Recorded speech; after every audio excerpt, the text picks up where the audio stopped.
अस्सलाम वालेकुम YouTube members, कैसे हैं सब। उम्मीद करती हूँ कि सब खैरियत से होंगे और अपने घरों में खुश और आबाद होंगे।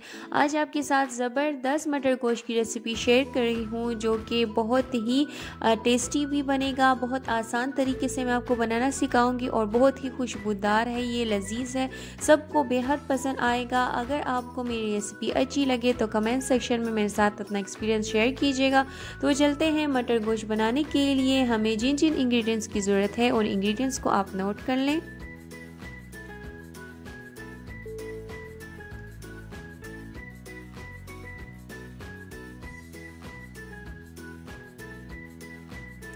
इसमें मैंने लिया है मटर मैंने 1 kg लिया है और साथ में 2 से 3 अदद मैंने हरी मिर्चें ली हैं साबित।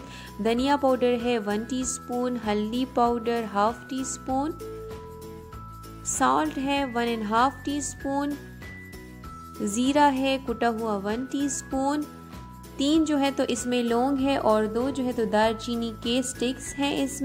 इसमें है लहसुन और जो रेड चिली है उसका पेस्ट है 1 टेबल स्पून। इसमें यखनी है मेरे पास 3 कप और ये मैंने जो बीफ को बॉईल किया था उसी का यखनी है ये। और साथ में मेरे पास ऑयल है 1/2 कप, टमाटो प्योरे है मेरे पास 1 कप और बीफ है बॉइल्ड 1/2 kg। अनियंस है का पेस्ट है मेरे पास, प्याज का पेस्ट 1 कप है। तो इंग्रेडिएंट्स हो गई हैं, अब हम मटर को बनाना स्टार्ट करते हैं।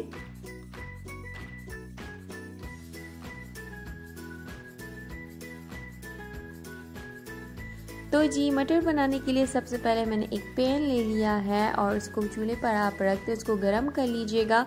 और उसमें मैंने डाला है 1/2 कप ऑयल और 1/2 कप ऑयल डालने के बाद हम थोड़ी देर के लिए उस ऑयल को गर्म कर लेंगे। फिर मैंने इसमें ऐड किया है दालचीनी और जो मेरे पास लौंग थे वो मैंने ऐड किया है। आप पहले से डालिएगा ताकि जब ये खुशबू छोड़ने लगे, इसकी आपको हल्की हल्की सी खुशबू आए, तो तब आपने इसमें जो हमारे पास लहसुन और सुर्ख मिर्चों का पेस्ट था 1 टेबल स्पून, इसमें मैंने 7 जवे लहसुन के लिए हैं और 3 से 4 अदद मैंने हरी मिर्चें लिए थे और सिंपली उसको मैंने कूट लिया था।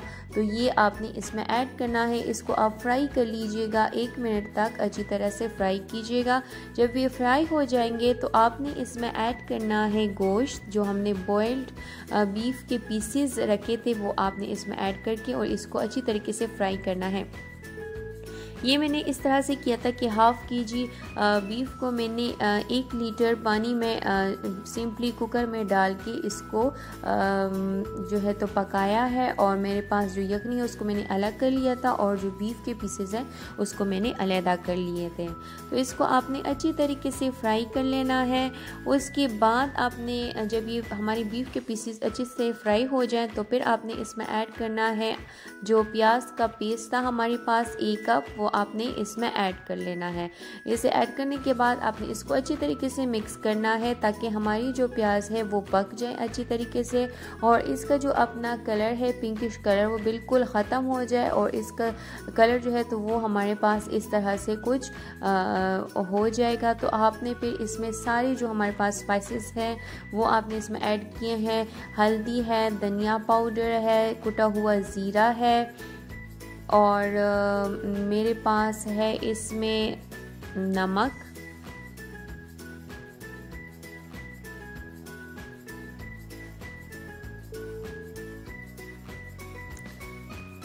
तो आपने इन सारे मसालों को अच्छी तरह से आपस में मिक्स कर लेना है ताकि इनके जायके जो है वो एक दूसरे के साथ अच्छी तरीके से मिल जाएं और ये अच्छे से पक जाएं।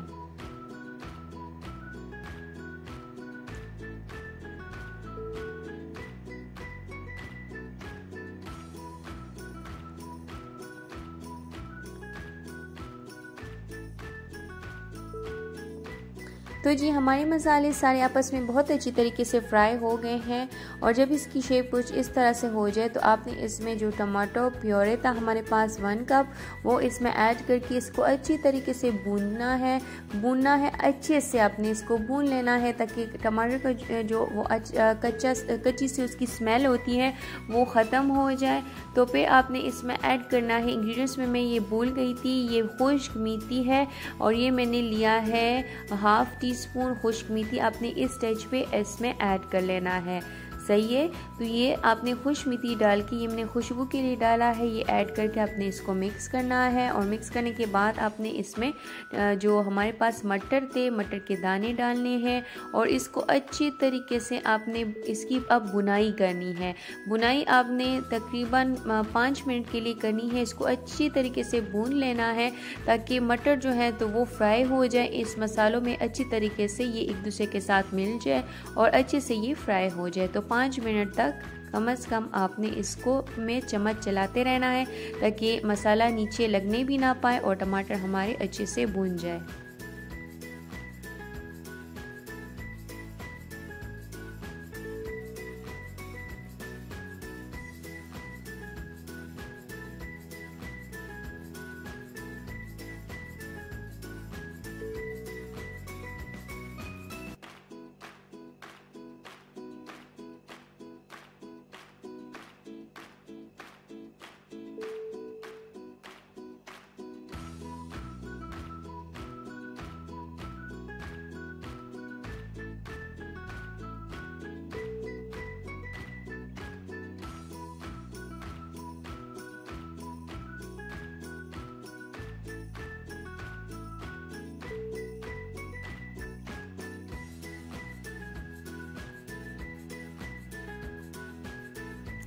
अब आपने हमारे टमाटर अच्छे से भुन गए हैं, 5 मिनट तक हमने मुसलसल इसकी बुनाई की है।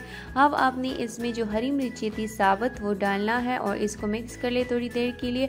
और उसके बाद आपने इसमें ऐड करना है यखनी। यखनी मैंने इसमें 3 कप ऐड किए हैं। यखनी डालने के बाद आपने इसको अच्छे से मिक्स कर लेना है और इस पर ढक्कन रख के आपने तकरीबन इसको 30 मिनट तक, बहुत ही मतलब हल्की आंच तो नहीं कह सकते लेकिन मीडियम से थोड़ा सा आपने फ्लेम को जो है तो लो रखना है और मीडियम लो फ्लेम पे इसको आपने पकाना है 30 मिनट के लिए। और 30 मिनट के बाद आपने इसको फिर सर्व कर लेना है।